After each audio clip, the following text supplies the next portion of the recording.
This is Marco Reus. This is Shinji Kagawa. This is Nuri Shahin. Hello, this is Jadon Sancho. And you're listening to the Yellowwallpod podcast.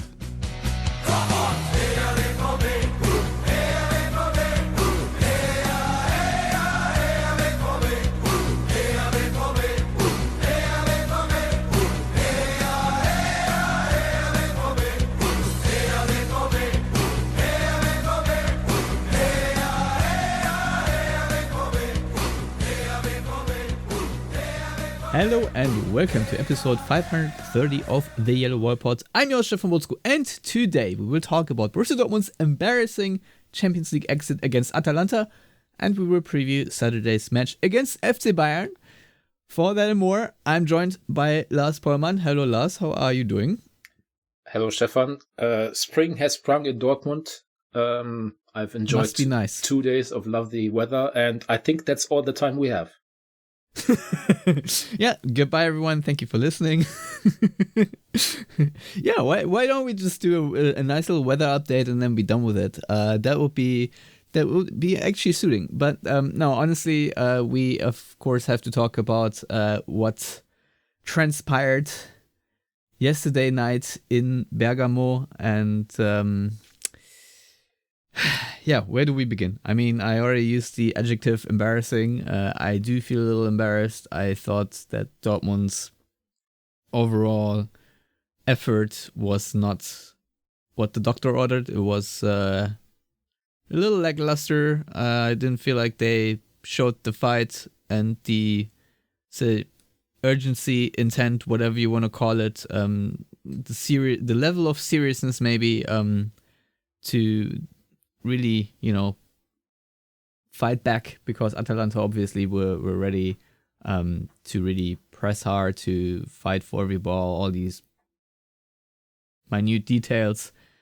And of course, bad luck also was added to the mix of why Dortmund did concede the goals they conceded. We can talk about that in a second. Lars, is there a bigger picture take you want to start with, or do you want to go in detail into the match and then talk bigger picture later? I think there's always the risk of overreacting to things, which I've definitely seen a number of instances of, Reddit threads where 18 of the however many players are in the squad right now need to be sold because they didn't show enough against Atalanta, even though 18 players didn't even feature in the game. Calling for the heads of Lars Ricken, Sebastian Kehl. Surprisingly, I would guess Niko Kovac has largely evaded too much criticism outside of you, Stefan, because he chose to play Emre Can over Luca Reggiani or the non-existent Aaron Anselmino. No, I mean, I think if we look back at last week and our episode after the 2-0 home win against Atalanta, I think we talked about, the one thing that might turn this tide wide open is an early goal for Atalanta in the second leg, because then they, gain the belief and the stadium will be there. And obviously that's what happened. And unfortunately for Rami Bensebaini, it was the first in a number of unfortunate events, because I don't know if it's like a 75% own goal, a 95% own goal, but Scamacca definitely doesn't score if Bensebaini doesn't put the ball on his feet. So yep. I guess we start there. And then, to be fair, I would also say that Atalanta were kind of deserving of that lead, even though it came after only 5 minutes. But they really, pressed the issue in the first few minutes. And Dortmund were definitely, I think, a bit surprised by the intensity they showed, and maybe a bit, scared by the first few moments of the game, and that only really settled down for a small period of time in the first half before Bensebaini deflected the second goal, and then for a while late in the game when Adeyemi leveled the tie, and before Gregor Kobel suffered massive head loss. Yeah, I think you're right. I don't know about you. and that's obviously a very subjective thing, but me just watching sort of the early moments before kickoff and how the teams just walked on the pitch, to me, I was already a little alarmed by Dortmund's body language. I don't know why, it just didn't feel like this is how a team walks onto the field and whatnot. That's about to have a really big Champions League fight, which what's obviously what was on the cards. Everyone knew that. Everyone has warned about that. Just I did not feel that spark, that energy in terms of body language. But again, that's very subjective. Maybe other people saw it differently, but that was just my observation. And I thought that the beginning of the game looked exactly like that, where Dortmund had very little in their own possession, could not impose themselves on the match whatsoever. Obviously, Svensson struggled right from the beginning. Pretty much every pass that he played was straight to the opponent. Emre Can also struggled with a couple of routine first touches and whatnot, just because he's completely out of rhythm. I think you saw that quite well. And so, yeah, just a couple 50-50 things that often go Dortmund's way just didn't go Dortmund's way in that game because Atalanta was just more aware, and Dortmund also just did not really find any tactical answers to break down Atalanta, especially in the beginning of the game. Later on they did, but it just felt like whenever they played a vertical pass, the recipient of that pass was standing there waiting for the ball, while the Atalanta player just anticipated the pass and got ahead of the striker or whoever. Guirassy had to drop back sometimes beyond the halfway line just in order to receive the ball, and then still didn't get it. So yeah, more often than not, I thought that the way Dortmund played football just wasn't good. We've obviously already criticized lack of fights and whatnot, but also just the passing to your teammates and trying to gain an advantage thing also didn't quite work out well for the black and yellows, to say the least.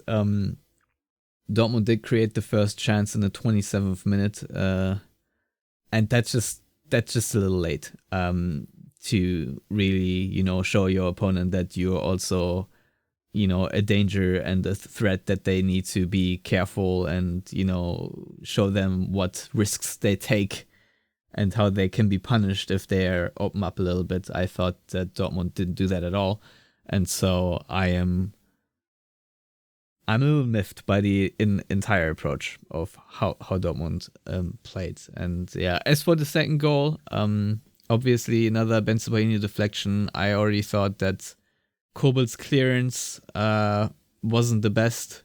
Probably could have punched the ball somewhere else too.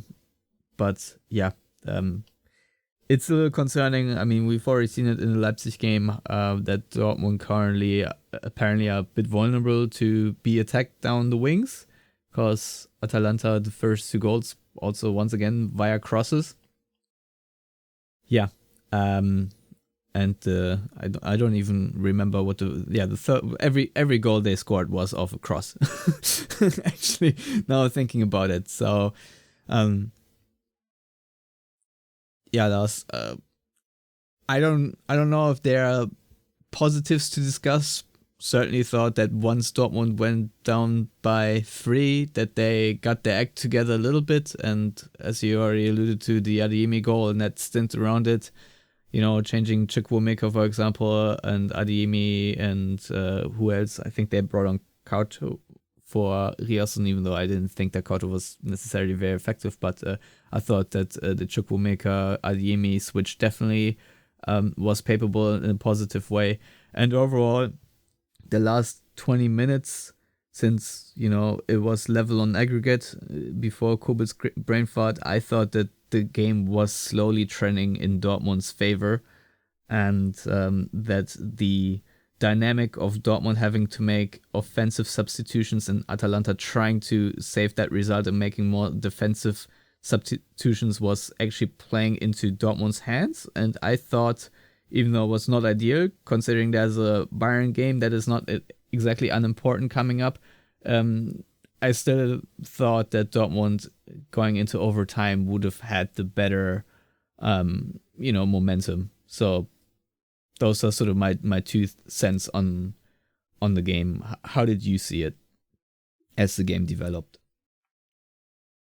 I think it's hard to say, there are silver linings when you go out of the Champions League in such embarrassing fashion and lose out on at least 11 million euros in revenue that apparently they kind of accounted for in advance, which they didn't used to do that. So that's something. But I would say that the performance, especially of Kane Chukwuemeka, when allowed to play in central midfield, was encouraging. I think he kind of unlocked the game in a way for Dortmund, which Joe Bellingham, obviously, because he's not that type of player, but also Felix Metscher couldn't in this game. A lot of good ideas. Obviously, his technical ability on the ball definitely helped. So if Niko Kovac can look at this performance and consider Chukwuemeka a central midfielder more often than, this forward role / half winger, I don't know, that would almost be a silver lining to me, because I think, Chukwuemeka's profile just makes much more sense centrally than in that, Bayer, Brandt, Adeyemi cluster of position. And then that leads basically to my agreeing with your take that Dortmund were kind of on the front foot going into overtime, which obviously didn't happen. I think you could see the difference in just talent level, especially with the substitutions. I mean, Atalanta brought on, for example, a 17-year-old kid, whom I'm just being honest, I hadn't heard much about before, whereas Dortmund got better off the bench with, Silva, Chukwuemeka, Adeyemi, especially. So I think Dortmund would have had a pretty decent opportunity to decide the game before penalties, and then I was obviously rooting for penalties because always root for chaos, and penalties are one of the most fun things, even though I don't know how much we put into Dortmund's beating Frankfurt in the Cup this season on penalties. I still think a lot of Dortmund fans don't consider the team to be particularly good at penalties, but would have been interesting nonetheless. But I guess careful what you wish for, because there was one penalty in the game, deciding the tie. An absolutely brilliantly taken penalty by Samacic. Would have to tip my cap to that, but obviously not only the moment of head loss by Gregor Kobel, but also I would say at least a debatable decision. I mean, I can understand definitely that the penalty, or why the penalty was given. And if you look at Kristovic's head afterwards, there was quite the contact. So I can understand why any referee would be inclined to give that penalty. But I'm not happy with the process, because obviously it wasn't given during the play, which, I mean, that was really hard to see from such distance. So that's fair enough. That's why VAR is there. But then the pictures that the referee was shown during his going out to the VAR screen, let's say they were very selective, because he only looked at whether Bensebaini hit Kristovic's head first or the ball, and it was like a bang-bang situation, and apparently he hit the head first. But to me, you also have to take into account how low Kristovic's head is, because as the defender in that situation, Bensebaini has to reasonably assume, that at hip height, he's not going to hit his opponent in the head. Maybe you connect with like his thighs or midriff or whatever, and then it might still be a penalty, but I don't think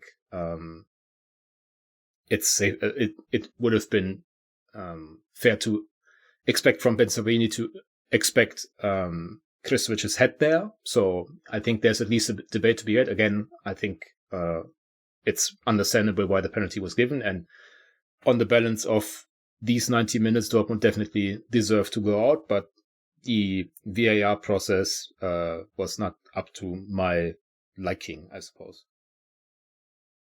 Yeah, my initial thought was, well, that sucks, obviously, because you could instantly see that Kristovic was bleeding, and I thought, fuck, because when blood is gushing, that is probably going to influence the decision. But I thought, oh, well, that's probably just, we're lucky that's just incidental contact because his head was very low, and I thought it was going to stand as a corner kick.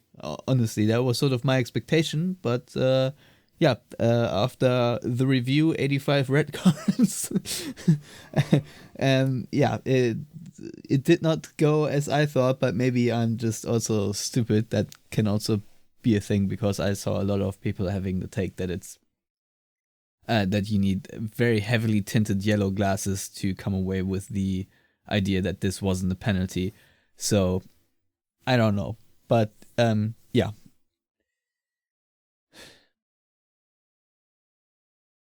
I don't know what to say. I mean, Gregor Kobel said after the game that he's taking full responsibility. It is obviously very annoying to go out like that, because that's just very stupid. I mean, we were already almost a whole minute over the allotted injury time, and these feels to me like had Kobel just cleared the ball to the stands or pretty much anywhere else, it would have resulted in overtime, and that would have been that. But yeah, here we are now, out of Champions League, 11 million euros short at the minimum, and so and we of course have a little bit of a bigger picture debate whether this Dortmund team can actually go up against the quote unquote big teams, because this year so far they have not really gotten the results in what people consider bigger games. We obviously have a big game going into this match. But yeah, I think it was Konstantin Eckner who wrote in his piece that Niko Kovac made I don't know if he said grave mistake, but certainly said that Nico Schlotterbeck at the latest should have entered the game at halftime. He did not feature at all, other than this one red card cameo at the end, where I'm still not entirely sure what happened, and also something I don't really care about at this point, to be honest. What's your take on the whole Schlotterbeck situation? Now, obviously, we both don't know what exactly his condition is after the injury. But yeah, it's safe to say that Bensebaini, who was really good in the first leg, unfortunately did have a bit of a stinker in the second leg, if you will. Do you think that this is a big coaching error to not replace Bensebaini at halftime at the latest? I mean, maybe we have to get our old friend CC underscore on this show again, because he might know, but I have a very hard time believing Niko Kovac didn't play Schlotterbeck as a coach's decision. I'm pretty sure, my reading of it would be that Schlotterbeck was only in the squad out as an emergency option. Because it makes no sense to have him on the bench and then just sit there until a strange red card, which takes him out of the first couple Champions League games next season for whichever club he's going to be registered as at that point. So I have a hard time believing in this being a coach's decision and thus a mistake by Niko Kovac. I think the debate about, mistakes in terms of the lineup or lack of substitutions would probably be more centered on Emre Can and Luka Rejani, but I don't know if he would have gotten a lot of praise, let's say, if he had replaced Emre Can with Luka Rejani at halftime when Dortmund were down 2 goals in that kind of atmosphere at that point. Like, I can understand why that didn't happen. And to be fair, like all Dortmund defenders were absolutely horrible, including Svensson and Riasson. So it's hard for me to put it all on like Bensebaini, even though he was obviously involved in at least 3 goals, maybe even 4. So if we want to dish out blame for Dortmund's elimination, it goes very largely to Bensebaini and Kobel. But at the end of the day, as you already mentioned, Bensebaini was one of their star performers in the first leg, and Kobel made a couple of very good saves in this game. So who's to say that without his performance up until that point, Dortmund would even have been in the game? So that's why football is a team sport, and it doesn't really make sense to focus too much on individual performances, even though I understand that that's why a lot of people will probably tune into this show. Yeah, no, I mean, to be fair, I can nitpick every single player in this game. You know, Julian Brandt had a really decent chance that was safe, which was a nice shot, but you know, it's not like he created a plethora of chances. Maxi Bayer hit the post in this one moment where he was relatively free on goal, where you would hope that he puts it away. Another moment he had where it looked like he had, you know, goal side, but his touch did take him away from goal. Girassi, middle of the box, had the ball right in front of his foot. Not entirely sure how that didn't result into a goal or any other situation. And of course, overall Girassi also did not really have his best hold-up play game, if you will, and his sort of flick-ons often went to someone entirely else. There are certainly chances they were also not converted up front. And yeah, Ben Sebaini, I thought, you know, the first clearance was also just a little bit unlucky. And the deflected goal, yeah, I mean, Kobel's hinting at how stupid it was, but, you know, I can understand as a defender that you're just trying to block the ball in any way, and that it then tips off your thigh into the net is unfortunate. But again, Joe Bellingham can close out the shot better. You know, Kobel doesn't need to punch the ball the way he punched. And Ben Sebaini maybe needs to leave this for his keeper, but again, it's just very unfortunate. And so, yeah, he obviously gets the lion's share of blame in this game next to Gregor Kobel's brain fart at the end. But like you said, I think the entire back five, if you want to call it that, didn't really have their best game. I thought that Mecha, like you said, did not produce a performance as he has previously done in recent weeks, and Joe Bellingham was also not very effective. So overall, I thought the entire team didn't bring it. So I think that's where the blame lies. And really, I think the big change really with the game came with Adeyemi Silva and Chukwuemeka, and that really made the biggest difference. But yeah, like we said, I think overall Dortmund should have won this tie. I think that Dortmund, quality-wise, I think Sebastian Kehl said it too, should have progressed from it, but they didn't, and that's certainly something they need to analyze, and hopefully they do it in a way where they actually find the problems and not just, you know, think, oh, poor luck, and let's just continue the course. And yeah, now we'll see about that Bayern game. Like I said at the previous episode, if Dortmund don't win in Leipzig, now I think the gap to Bayern is 8 points again. That takes a lot of title race juice, if you want to call it that, out of the equation, but still a little bit there. Now that Dortmund don't have the Doppel- or Dreifachbelastung, as we say in German, anymore, can focus on league, 11 games left. But still, I have a very hard time entering this game having much imagination how the Dortmund team that just so poorly performed in Atalanta can give a Bayern team, a much more rested Bayern team, a big fight on Saturday, and especially in the context of how much Dortmund struggle against better teams or teams that have high quality. Let's put it this way. Every time the opponent number 10 or so starts to dribble, I'm starting to sweat. I think Samardzic had a couple of nice dribbles for Atlanta too, where I was thinking to myself, oh god, he is like just dribbling past 2-3 people. And I'm wondering how the Ulises Musialas of the world will exploit Dortmund's backline that is currently not in the shape it needs to be to perform on a high level. Even if Schlotterbeck starts in this game, I don't know what his rhythm is, what his form is, and etc. Waldemar Anton really is the only reliable center back we have out of the available options, so I'm not the most optimistic about this game.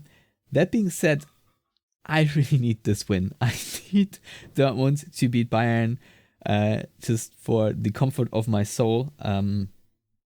There are, in this season, with the early cup exit and the Champions League run, that is what it is. I mean, we haven't really had like a final statement on this, but, we can say it's a failure. In that context, I feel like the season overall just didn't have that many highlights, and this game, when the Bundesliga schedule dropped at the beginning or before the season, obviously, I thought, wow, it's been a while since Dortmund had the second game of the season at home. So I was, carefully putting a little bit of hope that we would at least win that game. So, like I said, not entering it with the best of forms, not with the worst of forms either, but just for the sake of me being happy, I just need a win here, Lars. So, what are the straws to clutch at heading into the game against Bayern Munich, who are in pretty good form again, led by Harry Kane, who is scoring goals and goals and goals? Well, first of all, I'm sorry for your soul, Stefan, that you are tying it to Borussia Dortmund football, which just not a good idea. I mean, I've given up on this a long time ago, so that's also why I don't even have the capacity to get particularly angry after games like this one against Atalanta, for example. As for the Bayern game, I suppose Dortmund have done fairly well at home against Bayern over the last few years, as in, those were always competitive games, which we couldn't always say about games in Munich in this fixture. Couple of draws, maybe even a win every now and then. But yeah, I mean, Dortmund's main attacking weapon being the right foot of Julian Riasson in recent weeks, and his suspension is throwing another wrench into things. You already mentioned the likes of Olise and Musiala and Kane. There's also Luis Diaz to contend with.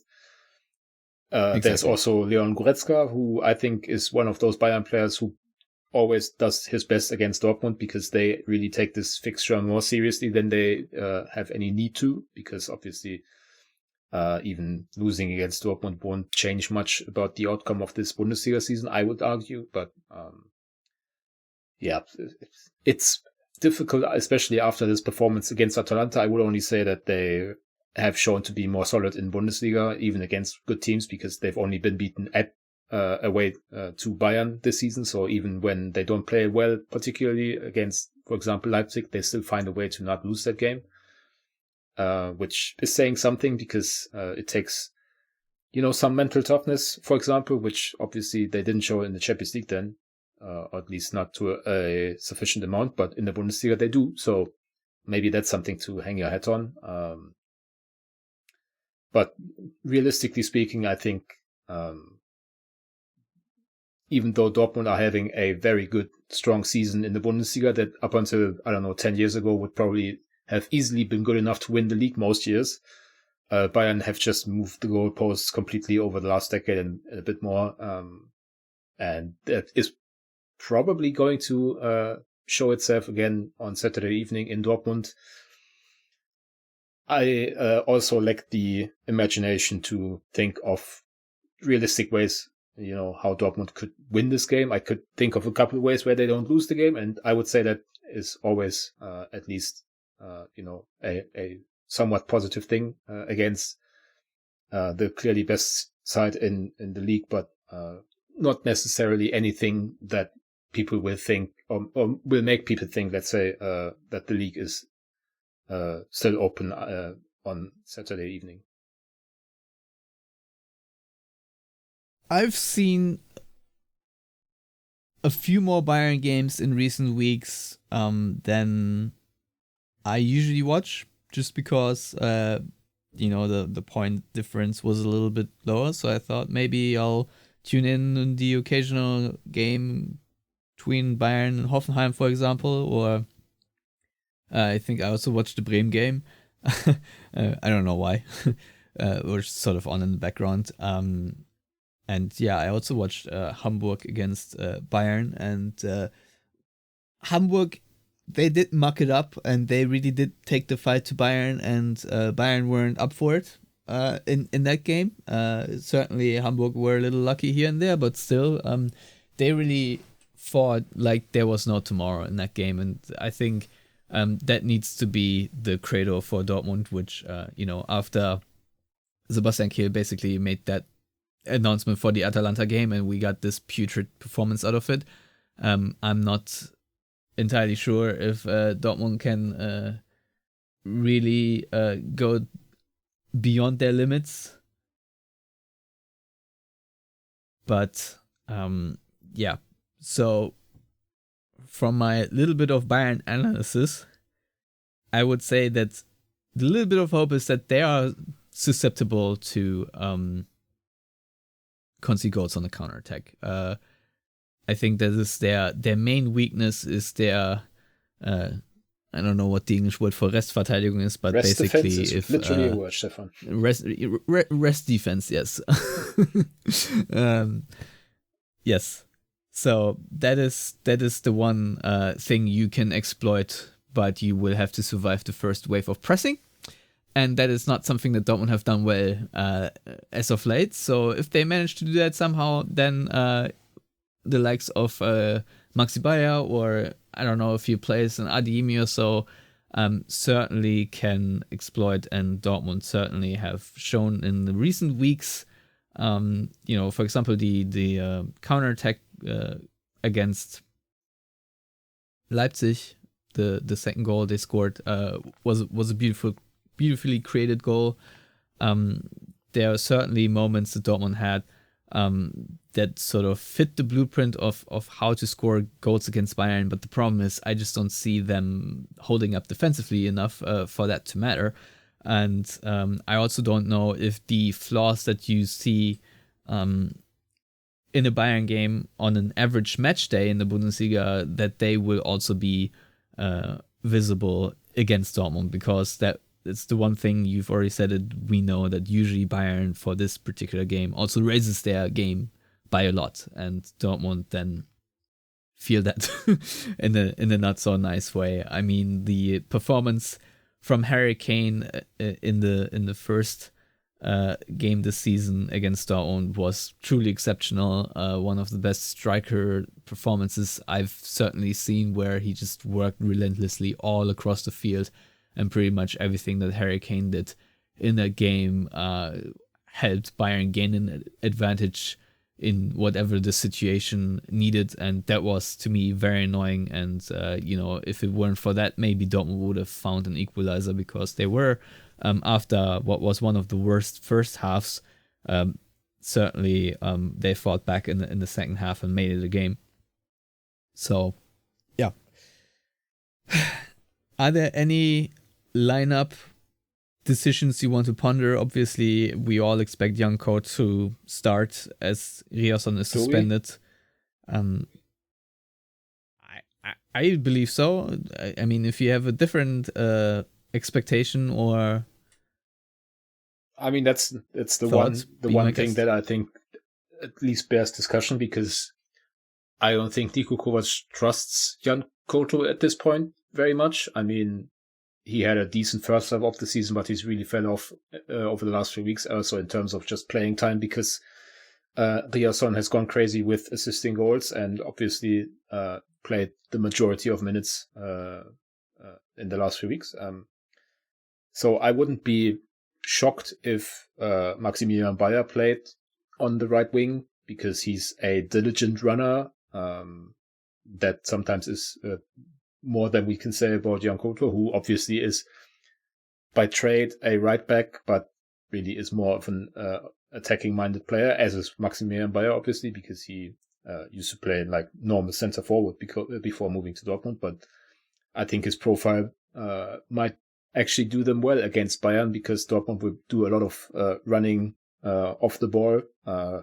Possession will be majorly in Bayern's favor, one would assume. So that's just like one position where I think if Kovac wanted to surprise us in any way, that would make sense. I don't necessarily think, for example, the Leipzig tactic, let's say, of playing Bellingham, Mecha and Sabitzer will have a return, because that clearly didn't work against Leipzig. And it's also a home game, and I think you don't do, too defensive-minded shapes at home. I mean, maybe he will, and I would probably criticize him for it, because even if Dortmund are massive underdogs against Bayern, it's still a home game, and you want to at least project some optimism and, forward thinking. I don't know. So I'm guessing it's going to be a fairly normal lineup, with just the question for me whether Bayer instead of Couto doesn't make too much sense. And then obviously, does Fabio Silva get back in the lineup,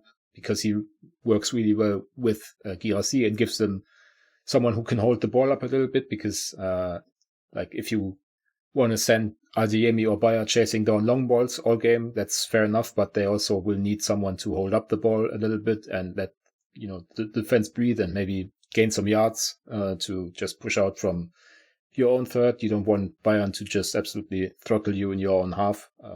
And I don't know that I want Karim Adeyemi's first touch there when I could have Fabio Silva's first touch, even though obviously he's not as fast in chasing those long balls down. So there's always a trade-off, but that's certainly a discussion to be had. Chukwuemeka, we've already talked about his performance after coming on against Atalanta, so maybe he's rewarded with a start here. Normal lineup stuff. Yeah, I was pondering that too after the game, whether, we would see even a Chukwuemeka Mecha double pivot starting for the Bayern game, but I just can't imagine it happening, to be honest. But certainly something to ponder. Chukwuemeka certainly, but the thing is also, I don't know what his level of fitness is, because he's just not really playing that much from the beginning, and when he does, it's not as impressive as him running at tired legs. So we'll see what Kovac does, but I don't know how many surprises there will be. But I think the Maxi Bayer as a right wing back certainly deserves a shout. So yeah, why not? Do you think Julian Brandt will start? Yeah. I mean, I'm not feeling strongly about any of those players behind Guirassy usually, because it's kind of a fool's mission to identify who the two are going to be, and sometimes it's not even two, as shown against Leipzig. But yes. The way Niko Kovac always backs Julian Brandt, it's it's the biggest Bundesliga game. I feel that it would be kind of strange and not in keeping with Kovac's messaging, let's say, if Brandt were taken out, but I would also understand it in terms of his performance against Atalanta and what he did off the bench against Leipzig. We didn't really talk about the game because we have other stuff to get to, we had other stuff to get to in this episode, but I still have a couple of items on my list here. Brandt kind of made the first made the equalizer, and then arguably should have provided a winner for Dortmund, either himself or squaring for Adeyemi. But he definitely had an impact off the bench, and sometimes I feel like it not only makes sense to reward players who did well off the bench with a spot in the starting 11, but it can also make sense to say, hey, you did so well off the bench, just do that again. And so I could understand both arguments, but ultimately I think Niko Kovac trusts Julian Brandt, considers him one of his most important players, and I would expect those to play against Bayern. I mean, the parallel between the Leipzig game and the Atalanta game is that Dortmund's substitutions were impactful, and that late in the game you can often see that Dortmund swing the game just because they have quality coming off the bench. Obviously, that might be minimized by Bayern's own depth, but still, I think we might see the same pattern repeat.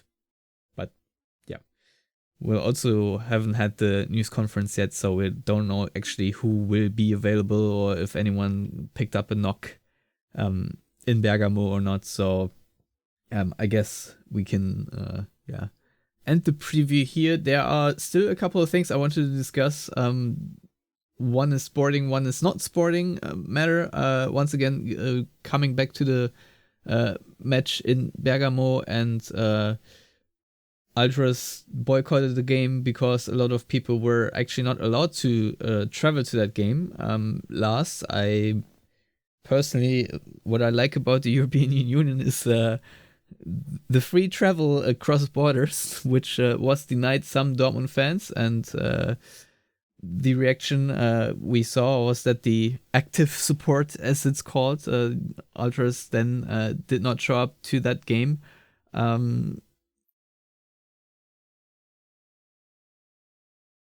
To the people who missed it, can you explain maybe in a better way? Don't do that to me. What happened? Can't. I don't want to speak unintelligently about this. Obviously, I, as everyone else, am appalled by, the behavior by authorities in Bergamo and even like police, because apparently some Dortmund fans were visited in their accommodations by police officers, with no obvious reason why that would be, because it's not like Borussia Dortmund fans are known to be across Europe particularly violent. I mean, I can understand that some games with teams from Germany in the last few years have come with issues. I think of a number of Eintracht Frankfurt games, for example, but I wouldn't lay the blame squarely on just one side, for example. So,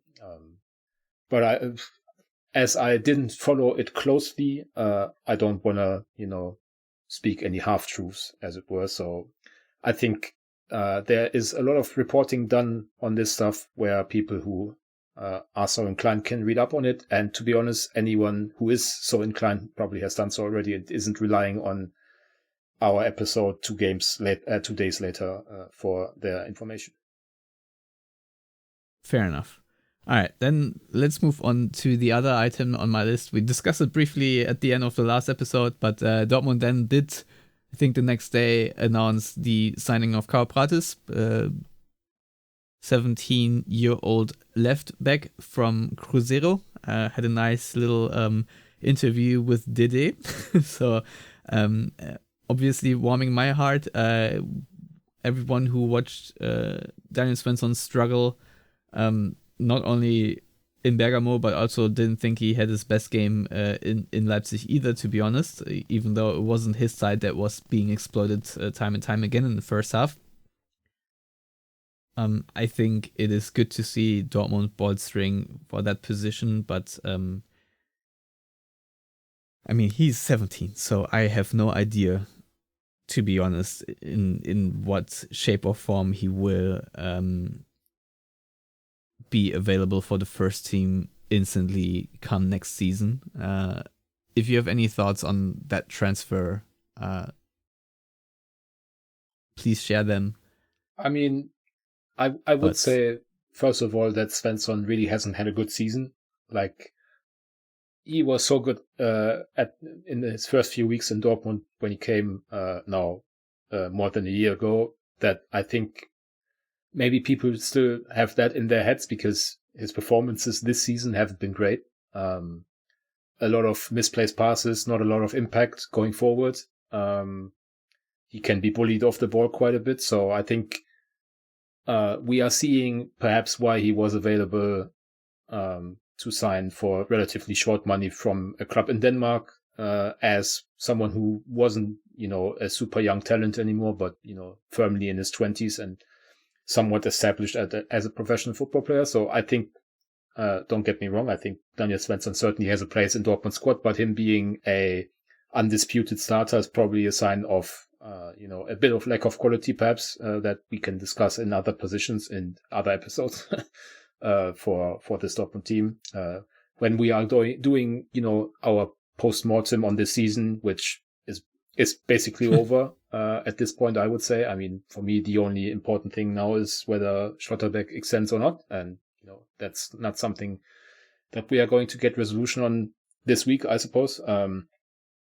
But as it pertains to Kaua Prates, from my understanding, he's more of a hybrid left back / left-sided center half, as opposed to someone who necessarily plays, that position out wide in a 5-man defense or 3-man defense, however you want to look at it. So, but then he also said, I think in his interview with Didier, that his best attribute is going forward. So that runs counter to that a little bit. So I don't know necessarily how to or what to expect. Obviously, he's going to be 18 in, I think, August, and only then joining Dortmund. So he's going to be behind the 8 ball a little bit. At least that's my understanding, because obviously he's from Brazil and not allowed to work in Europe before he's 18. So I think if that's the case, he's going to certainly be behind in the first few weeks and months. So, the financial outlay